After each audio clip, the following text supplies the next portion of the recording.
నేను వీడియోలో చూపిస్తాను మీకు చూడండి.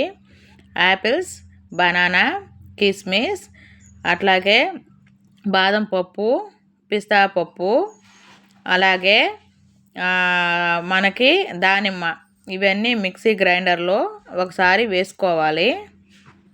సో మిక్సీ గ్రైండర్లో ఏదో చూడండి, యాపిల్స్, కిస్మిస్, బాదం పప్పు, అలాగే మనం వేసుకున్నాం కదా ఇట్లాగా బనానా, అలాగే దానిమ్మ, ఇవన్నీ మిక్సీ గ్రైండర్లో వేసుకొని దాంట్లో కొద్దిగా సరిపడంత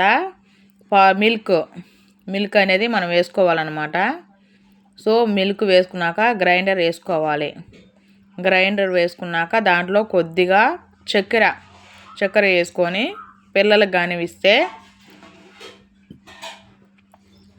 చాలా టేస్టీగా చాలా బాగుంటుంది. ఇది చాలా హెల్తీ ఫుడ్ కూడా. చూడండి ఫ్రూట్ జ్యూస్ అనేది ఎలా తయారయ్యిందో. దాంట్లో కొద్దిగా హనీ కూడా వేసుకుంటే చాలా టేస్టీగా చాలా బాగుంటుందండి. సో మనం పిల్లలకి అనేది ఇలా తయారు చేసుకోవాలన్నమాట.